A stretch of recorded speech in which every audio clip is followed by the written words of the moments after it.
Good morning. This is my response to Jennifer and Brooke.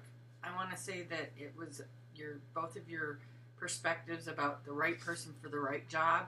I found interesting, and since I think I'm taking innovations out of sequence, that you guys must have taken leadership last semester.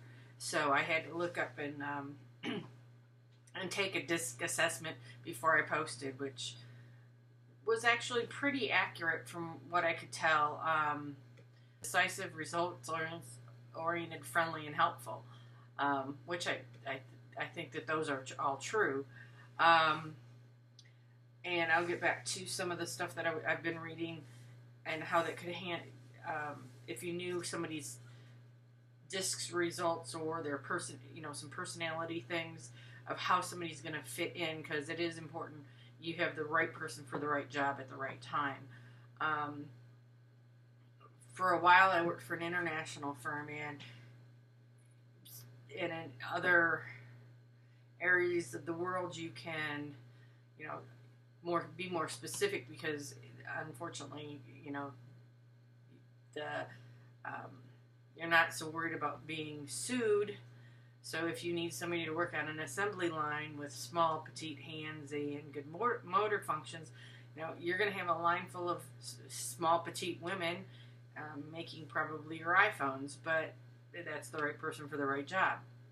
As sexist as that may sound. But I found that the DISC survey and the Myers-Briggs are good instruments. I've continued to read the Mayo Clinic book, and there's a lot of things what they look for teamwork.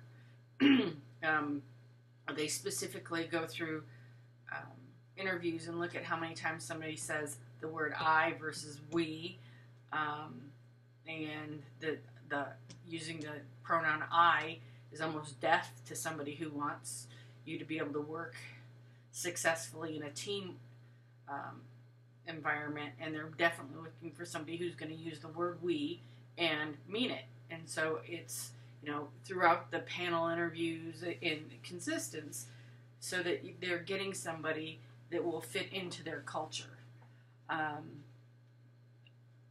it works for them. And I truly can appreciate the fact that you're going to look for somebody who's going to fit.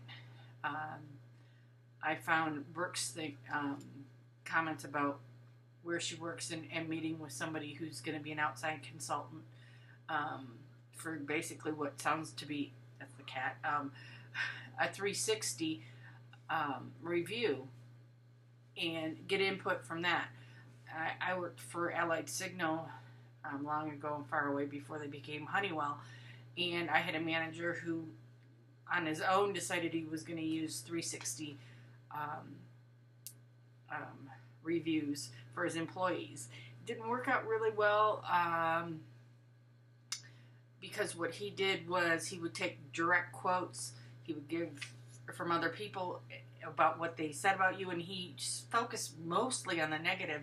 So then all of us came out of our reviews going, okay, so who said that about me?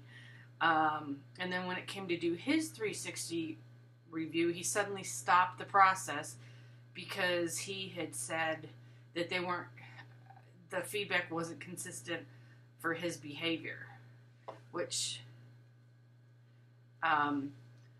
was interesting because we were frankly quite a really good team together, and we all sat down and wrote, hand wrote each one of our reviews and then typed them up, but we wrote them together.